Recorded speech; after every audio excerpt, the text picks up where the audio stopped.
दान देने के लिए धन नहीं है, कोई बात नहीं। हवन यज्ञ करने के लिए धन नहीं है, कोई बात नहीं। भंडारा करने के लिए धन नहीं है, कोई बात नहीं। किसी भूखे को खाना खिलाने के लिए धन नहीं है, कोई बात नहीं। लेकिन जो मैं आपको बता रहा हूं, यदि आपने यह कर लिया तो ईश्वर आपसे प्रसन्न हो जाएंगे। एक बार की बात है, एक गरीब महिला बस में चढ़ी। उसके कपड़े पुराने और फटे हुए थे, बाल बिखरे हुए थे और शरीर से वह कमजोर लग रही थी। जैसे ही उसे बस में सीट मिली, वह चुपचाप जाकर बैठ गई। कुछ ही देर में अगले स्टॉप पर एक वृद्ध महिला बस में चढ़ी। उस गरीब महिला ने बिना देर की अपनी सीट उस वृद्ध महिला को दे दी और खुद खड़ी हो गई। जब वृद्ध महिला अपने स्टॉप पर उतरी तो वह वापस अपनी सीट पर बैठ गई।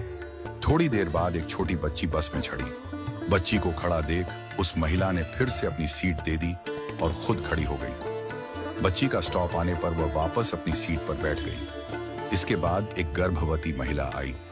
इस बार भी गरीब महिला ने बिना सोचे समझे अपनी सीट दे दी और खड़ी रही।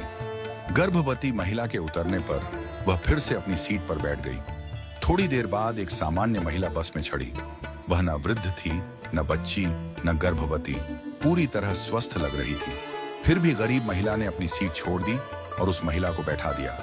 यह सब देखकर बस में बैठी एक अन्य महिला, जो एक अध्यापिका थी, बहुत आश्चर्यचकित हुई।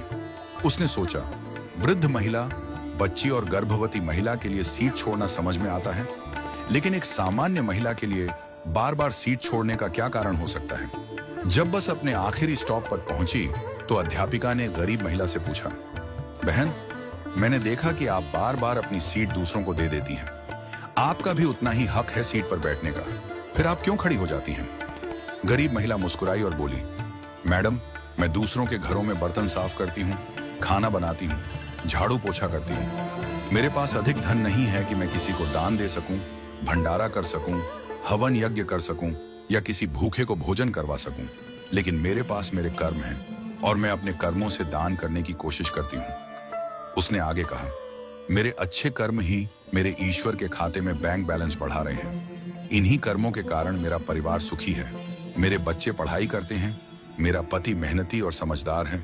हमारे पास बहुत अधिक नहीं है, पर जो है उसमें हम खुश हैं। जब मैं अपने आसपास देखती हूँ तो पाती हूँ कि लोग कितने दुखी हैं, लेकिन मेरे अच्छे कर्मों की वजह से दुख मेरे जीवन में नहीं आता। उस महिला की बातों से अध्यापिका की आंखों में आंसू आ गए। उसने कहा, मैं स्कूल में बच्चों को शिक्षा देती हूँ, पर आज असली शिक्षा तो तुमने मुझे दी है। आज से तुम मेरी शिक्षिका हो। तुम्हारा बहुत बहुत धन्यवाद।